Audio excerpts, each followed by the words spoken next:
जय गुरुदेव। और दोस्तों, मेरे चैनल सिद्ध सावर मंत्र में आपका एक बार फिर से हार्दिक स्वागत है।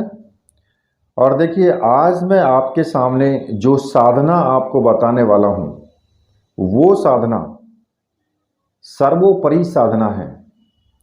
मतलब कि संसार की त्रिगुणात्मक शक्ति जो है, ये उसकी साधना है।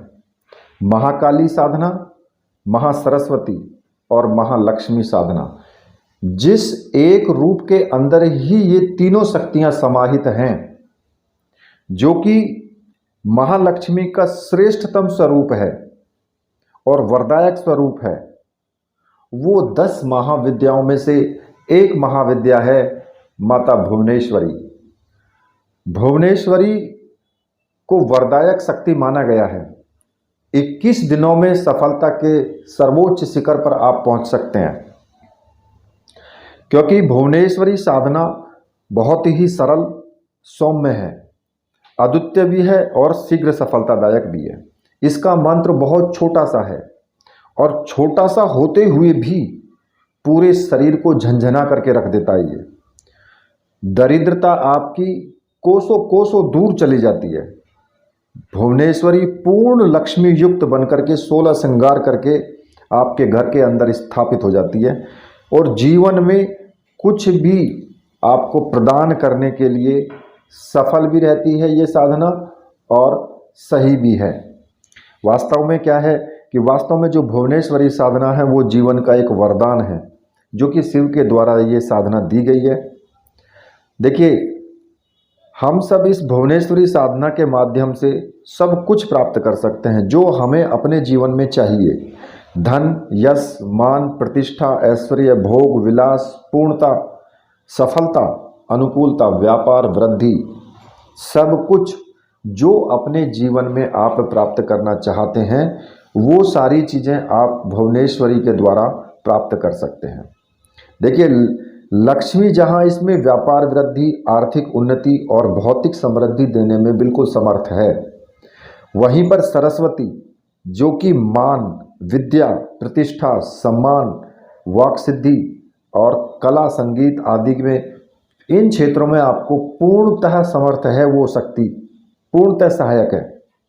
वहीं पर महाकाली शत्रु संहार करने में, विरोधियों पर विजय प्राप्त करने में और जीवन की जितनी भी समस्त विपरीत जो परिस्थिति हैं उन सबको दूर करने में और उन आपके कार्य बनाने में वो भी समर्थ है। ऐसी कोई शक्ति नहीं है कि जो इनसे बाहर हो।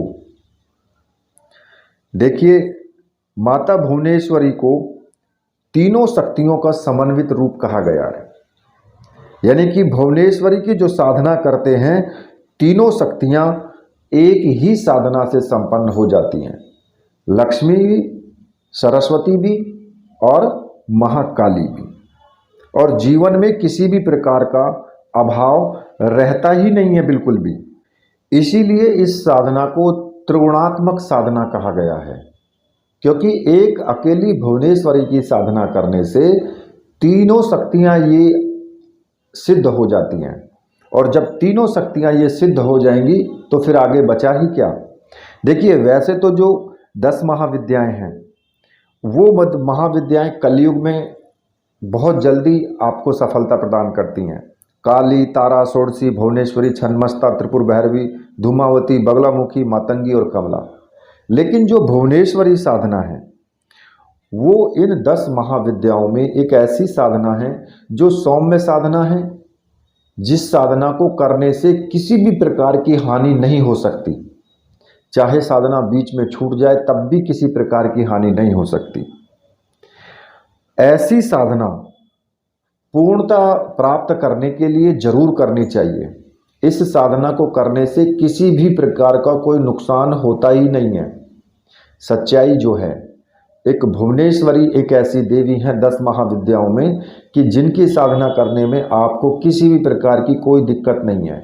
इस साधना को कोई भी स्त्री कर सकती है, कोई भी पुरुष कर सकता है, कोई भी वृद्ध व्यक्ति कर सकता है या फिर युवा कर सकता है। किसी प्रकार की कोई प्रॉब्लम नहीं है। आवश्यकता है सिर्फ एक चीज़ की, विश्वास की। गुरु के ऊपर विश्वास, सामग्री के ऊपर विश्वास, अपने ऊपर पूर्ण विश्वास, साधना के ऊपर और माता के ऊपर पूर्ण विश्वास। केवल ये चीज आपके पास होनी चाहिए, साधना आपकी 100% सफल होगी ही होगी। किसी भी प्रकार की कोई दिक्कत हो ही नहीं सकती है। केवल 21 दिन की साधना करो और सारी चीजें प्राप्त करो। मैं नहीं मानता कि इससे बड़ी साधना कोई और दूसरी हो सकती है, क्योंकि भुवनेश्वरी साधना की जो देवी है उसकी आराधना करने से आपके जीवन के जो पाप हैं वो सभी समाप्त होते हैं। पूर्व जन्म के जो भी आपके किए गए बुरे कर्म हैं वो भी सब समाप्त हो जाते हैं, वो सब दूर हो जाते हैं और साधक भौतिक पदार्थों को भोगता हुआ पूर्ण सुख और सम्मान प्राप्त करता है और अंत में वो मोक्ष प्राप्त करता है इस साधना को करने वाला। क्योंकि ये जो भुवनेश्वरी साधना है ये भोग की और मोक्ष की दोनों रूपों को देने वाली ये उच्च कोटि की साधना है। इस साधना को करने से आपको लाभ ही लाभ होगा, नुकसान तो कुछ होने वाला ही नहीं है। और अगर आप ये जो महत्वपूर्ण साधना अगर इसको करते हो तो मात्र भुवनेश्वरी साधना करने से जीवन के सारे कार्य सहज ही संभव हो जाते हैं। हालांकि जो ये भुवनेश्वरी साधना है ये एक महाशक्ति साधना है और 10 महाविद्याओं में से एक महाविद्या है, पर फिर भी ये साधना जो और दूसरी साधनाएं हैं उनकी अपेक्षा बहुत ही सरल है और सुगम है। साथ ही साथ ये सौम्य साधना भी है, इसका कोई भी विपरीत जो प्रभाव होता है वो नहीं पड़ता है बिल्कुल भी। इस साधना को कोई गृहस्थ भी कर सकता है, योगी भी कर सकता है, साधु सन्यासी भी कर सकता है, स्त्री पुरुष कोई भी कर सकता है। जो थोड़ा बहुत पढ़ा लिखा है वो भी कर सकता है और अपने जो जीवन के उसके अंदर अभाव हैं उन सभी को वो खत्म कर सकता है। और सबसे बड़ी बात तो ये है कि अगर आप इस साधना को नवरात्रि में इस साधना को संपन्न करते हैं ना तो प्रत्यक्ष दर्शन भी संभव होते हैं इस साधना से। आप इस साधना से देखेंगे कि 5वें 6ठे दिन से ही आपको अनुभूति प्रारंभ हो जाती है और साधना समाप्त होते होते भगवती के दर्शन हो सकते हैं आपको।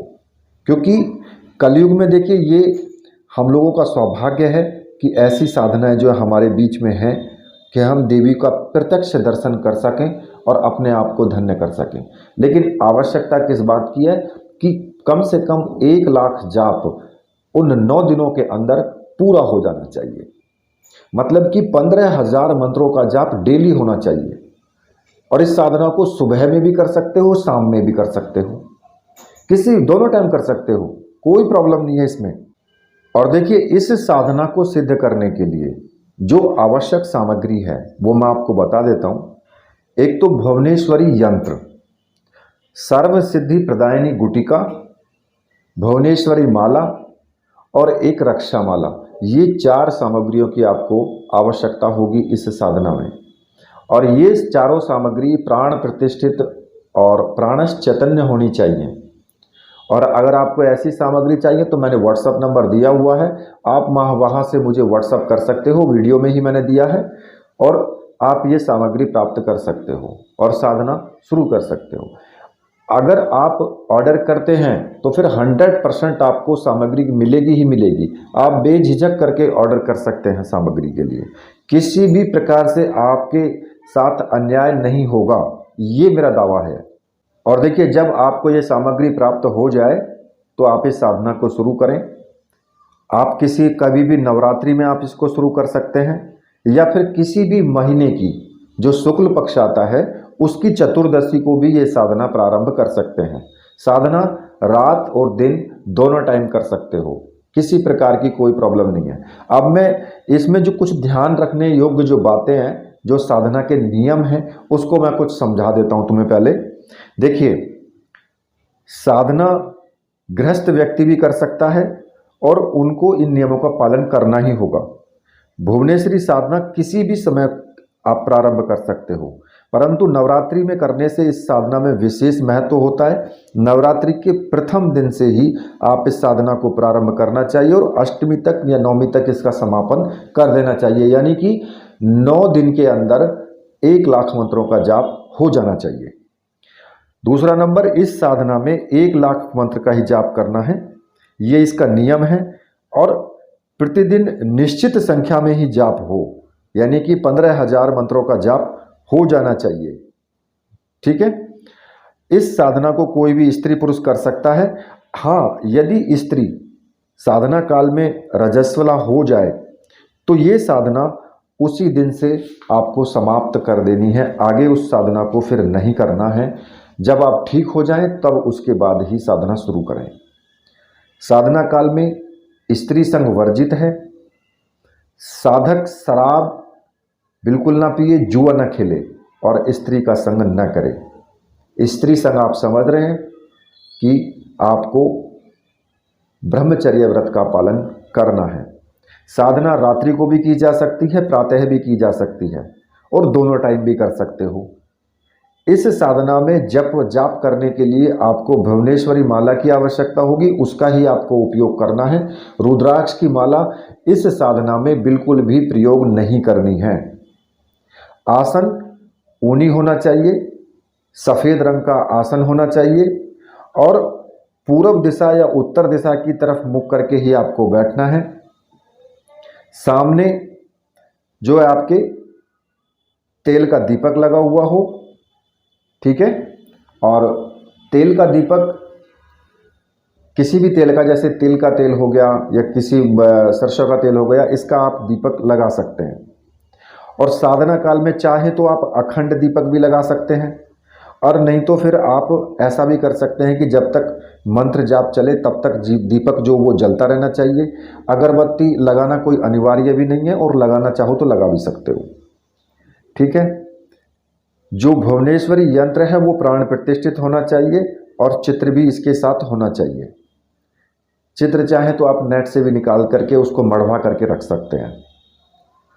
और जो पहला दिन है, पहले दिन से ही पूजन करके ध्यान करके मंत्र जब प्रारंभ कर देना चाहिए। इसमें कोई जटिल विधि विधान नहीं है, इसमें आप पंचोपचार पूजन कर सकते हो।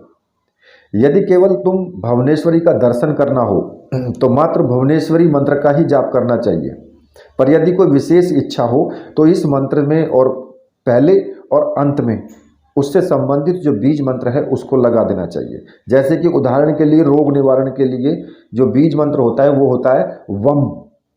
तो अब और जो देवी का मंत्र है वो है रीम। तो आपको क्या करना है कि जब आप रोग मुक्ति के लिए मंत्र जाप करें तो इसमें आपको बोलना होगा वम रीम वम, इस प्रकार से, मतलब कि आगे भी और पीछे भी इस मंत्र का जाप इस प्रकार से होना चाहिए। इस प्रकार से जो है भुवनेश्वरी के जो मंत्र हैं दोनों तरफ लगा करके बीज, और उसको एक मंत्र माना गया है।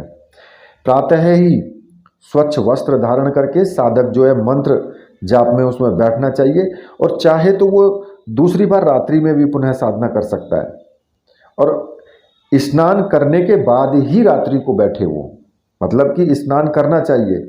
यदि सर्दी हो तो कंबल ले सकता है, ऊनी वस्त्र ओढ़ सकता है। वो सिले हुए वस्त्र आपको इसमें नहीं पहनने हैं। कच्छा बनियान जिसे पहन करके बैठते हैं, बिल्कुल नहीं। इसमें आपको धोती बांधनी है और धोती ही ओढ़नी है, चाहे आप स्त्री हैं चाहे आप पुरुष हैं।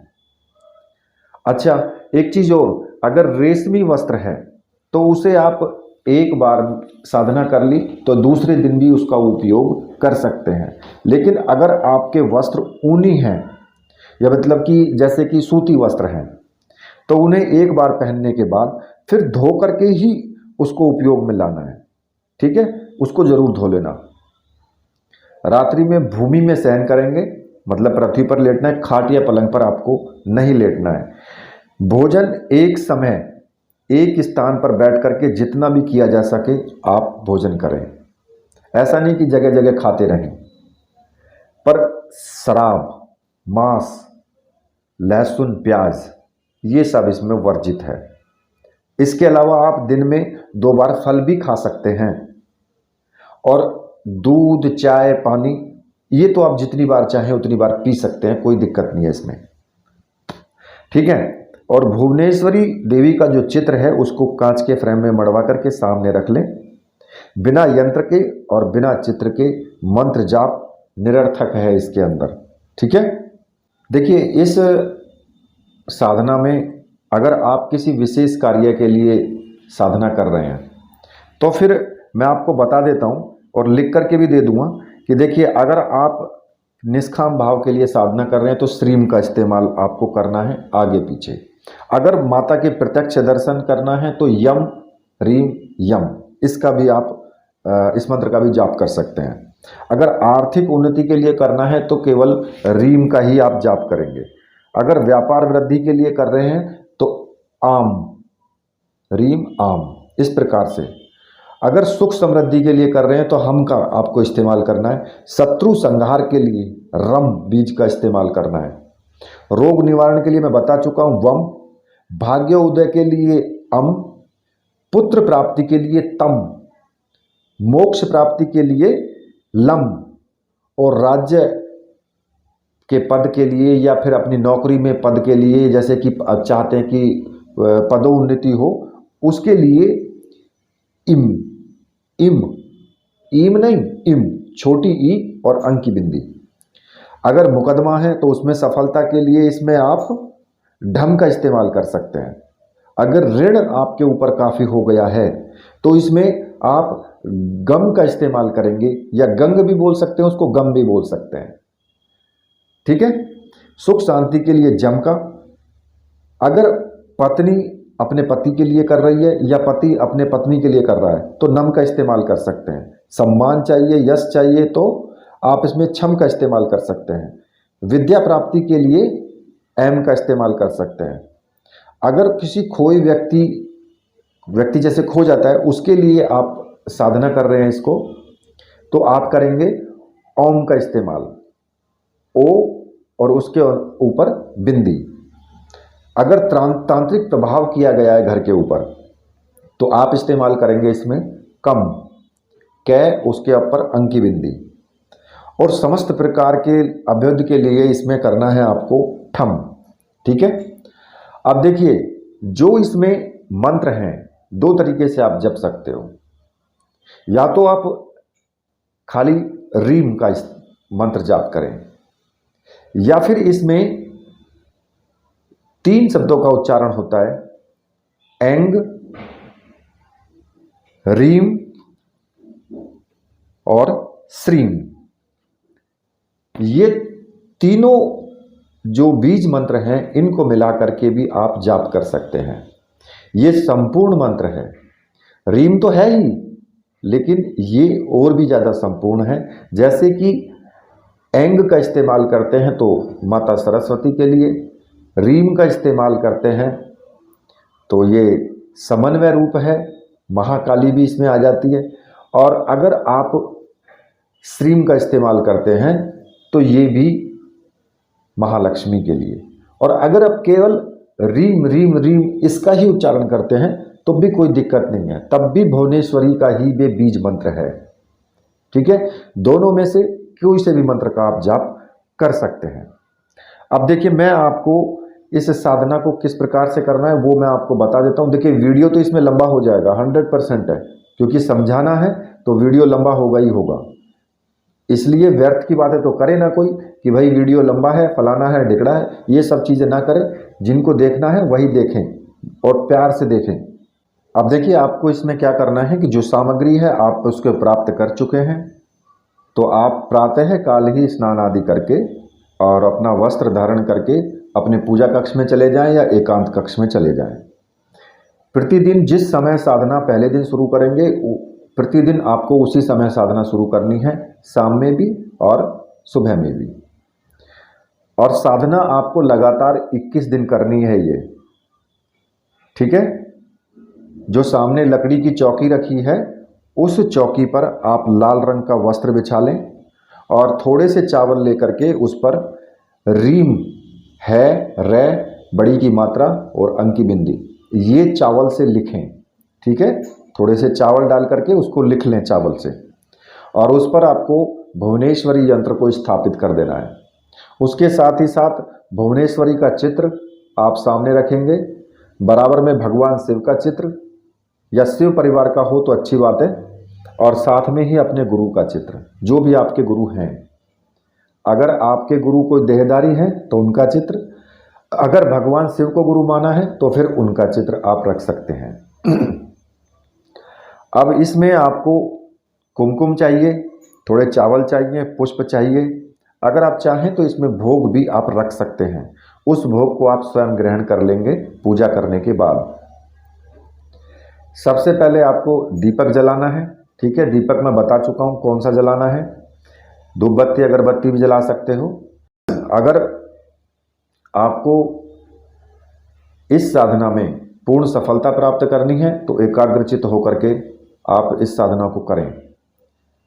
जब आप ये सारी क्रियाएं कर लें, सबसे पहले आपको अपने गुरु का स्मरण करना है, उनका पंचोपचार पूजन करना है। पंचोपचार का मतलब ये होता है कि टीका लगा दें, चावल चढ़ा दें, पुष्प चढ़ा दें, धूप दीप दिखा दें, बस। और अगर चाहते हैं तो प्रसाद भी रख सकते हैं। जब आप पंचोपचार पूजन कर लेंगे, पूजन करने के बाद गुरुजी से हाथ जोड़ करके प्रार्थना करें कि गुरुदेव, मैं भुवनेश्वरी महाविद्या की साधना करने जा रहा हूँ और इस साधना में मुझे पूर्ण सफलता मिले, इसके लिए मुझे आप आशीर्वाद दीजिए और मुझे आज्ञा प्रदान कीजिए। और गुरु मंत्र का कम से कम 1 माला या 2 माला का जाप जरूर कर लें, जो भी आपका गुरु मंत्र है। ठीक है, अगर आपने भगवान शिव को गुरु माना है तो फिर भगवान शिव का आपको पूजन उसी तरीके से करना है। और आप ओम नमः शिवाय मंत्र का 1 माला 2 माला का जाप आप कर सकते हैं। और ये रुद्राक्ष की माला से ही करना है आपको। गुरु मंत्र और रुद्राक्ष, जो भी शिव मंत्र है या फिर कोई भी दूसरा मंत्र है, तो उसका आप जो भी आपका गुरु मंत्र है वो रुद्राक्ष की माला से ही आपको जाप करना है इसमें। जब आप इतना कार्य कर लेंगे, उसके बाद आपको क्या करना है, एक रक्षा विधान करना है। क्योंकि जब ये साधना कितनी भी सौम्य हो, लेकिन फिर भी आप रक्षा विधान का इस्तेमाल जरूर करें। क्योंकि अगर आप एक हवन भी करते हैं तो वहां भी आपको रक्षा विधान करना चाहिए। अब आपको क्या करना होगा कि अपने जो बायां हाथ है उस पर थोड़े से चावल रखें और उन चावलों से आपको क्या करना होगा, सभी दिशाओं में फेंकते हुए एक मंत्र जाप करना है। वो मैं आपको बता देता हूँ। ओम अशर्पंतु ये भूता है भूमि संसिता, ये भूता है विघ्न कर्तास्ते नश्यंतु शिवाज्ञा, अपक्रमाणांतु भूतानि पिशाचे सर्वतो दिशम, सर्वेषां विरोधेन पूजा कर्म समारंभे। इस मंत्र का जाप करते हुए और सारे चावल आपको सभी दिशाओं में फेंक देने हैं। ये एक बहुत ही तीव्र और प्रभावशाली रक्षा विधान है। इस विधान को करने से आपके पूजा के अंदर कोई भी नेगेटिव एनर्जी नहीं आ सकती है। ठीक है, जब आप रक्षा विधान कर लेंगे, उसके बाद आपको भुवनेश्वरी माता के चित्र का पूजन करना है। वहाँ पर टीका लगाना है, धूप दीप चावल से उसका पूजन करें, पुष्प चढ़ाएं। और जो यंत्र है, यंत्र का, भुवनेश्वरी यंत्र का भी आपको पूजन करना है। यंत्र का पूजन आप कुमकुम से, टीका लगा करके, अक्षत यानी कि चावल से, पुष्प से और जो धूप दीप है उसे दिखा करके आप यंत्र का पूजन करें। उसी प्रकार से गुटिका जो है, जो सर्व सिद्धि प्रदायनी जो गुटिका है, उस गुटिका को यंत्र के ठीक बाईं तरफ आपको स्थापित करना है। यंत्र के बाईं तरफ, ठीक है, अपने बाईं तरफ नहीं, यंत्र के बाईं तरफ आपको स्थापित करना है। और फिर उसका भी पूजन आपको उसी तरीके से करना है जैसे आपने यंत्र का किया है। जब आप उसका पूजन कर लेंगे, ठीक है, उसके बाद आप माता भुवनेश्वरी का ध्यान करेंगे। आंख बंद करके आपको 2 मिनट माता का ध्यान करना है। ठीक है, माता का ध्यान करने के बाद उनसे आज्ञा लेंगे और साथ में ही आप संकल्प भी ले सकते हैं। अगर किसी विशेष कार्य के लिए आप कर रहे हैं तो, अगर किसी विशेष कार्य के लिए आप कर रहे हैं तब आपको संकल्प लेना है। यदि आप माता के दर्शन के लिए प्रार्थना कर रहे हैं तो आप माता के दर्शन के उद्देश्य से भी आप संकल्प ले सकते हैं कि मैं अपना नाम, अपने गोत्र, मैं माता भुवनेश्वरी की साधना करने जा रहा हूं और माता भुवनेश्वरी प्रत्यक्ष रूप से मुझे दर्शन दे करके मुझे कृतार्थ करें, मुझे आशीर्वाद प्रदान करें। ऐसा आप कर सकते हैं संकल्प। अगर आप संकल्प नहीं भी लेते हैं तो तब भी कोई प्रॉब्लम नहीं है। माता की इच्छा होगी तो जरूर आपको दर्शन देगी, लेकिन संकल्प लेकर के माता बंध जाती है कि आपने संकल्प लिया है। तो इसलिए ये सब माता के ऊपर ही छोड़ दें। तो बहुत अच्छा रहेगा। और इसके बाद रक्षा माला को अपने गले में धारण कर लेना है और फिर आपको मंत्र जाप शुरू करना है। मंत्र मैंने आपको पहले भी बता दिया है, मैं फिर दोबारा आपको बता रहा हूँ। जो मंत्र आपको जपना है वो मंत्र है ऐंग रीम श्रीम। केवल इतना छोटा सा मंत्र है। और अगर आप ये मंत्र नहीं जप सकते हैं तो केवल आपको जपना चाहते हैं तो रीम शब्द का रीम जो बीज मंत्र है इसको भी जप सकते हैं। मतलब कि ऐंग और श्रीम को हटा करके केवल रीम जो है उसको भी जप सकते हैं, रीम रीम रीम रीम, इस तरीके से। और भुवनेश्वरी माला से मंत्र जाप करेंगे। प्रतिदिन आपको 51 माला का जाप करना है। अगर आप 21 दिन की साधना कर रहे हैं, जैसे कि मान लिया आप किसी शुक्ल पक्ष की चतुर्दशी से साधना शुरू की है, 21 दिन की साधना करना चाहते हैं तो 51 माला का आप जाप करेंगे। ऐसा भी कर सकते हैं कि 51 माला रात्रि में, 51 माला सुबह में, ऐसा भी कर सकते हैं। तो आपका क्या हुआ कि 101 या 102 माला का आपका जाप हो जाएगा। उस प्रकार से 11 दिन में ही आपकी साधना संपन्न हो जाएगी। और अगर एक ही वक्त आपको करनी है साधना तो फिर आप 51 माला का जाप करेंगे तो 21 दिन में आपके 1 लाख मंत्र जाप पूरे हो जाएंगे। और अगर नवरात्रि में कर रहे हैं, आपको 9 दिन में साधना पूरी करनी है, 1 लाख मंत्रों का जाप करना है, तो कम से कम 150 माला आपको करनी है। वो सुबह रात्रि दोनों को मिला करके 150 माला होनी चाहिए। ठीक है, तब भी आप इस साधना को पूर्ण कर सकते हो। और अगर आप चाहते हैं कि अब इसके बाद साधना हमें नहीं करनी है तो आप क्या करेंगे, यंत्र को, माला को, गुटिका को और रक्षा माला को आप बहते हुए पानी में विसर्जित कर देंगे। और देखिए, प्रतिदिन साधना करने के बाद माता से रक्षा की प्रार्थना जरूर आपको करनी है कि हे माता, आप ही मेरी रक्षक हैं, इसलिए आप ही मेरी रक्षा करेंगी, और कुछ आपको नहीं बोलना है। और जो भी मैंने जाप किया है मैं आपको समर्पित करता हूं। ठीक है, इतना कह करके साधना से फिर आपको उठ जाना है प्रणाम करके। और हो सके तो बाद में गुरु मंत्र का 1 माला या 2 माला का जाप कर लें तो अच्छा रहेगा। अगर करना चाहते तो कर सकते हैं, 1 माला गुरु मंत्र कर लीजिए फिर बाद में।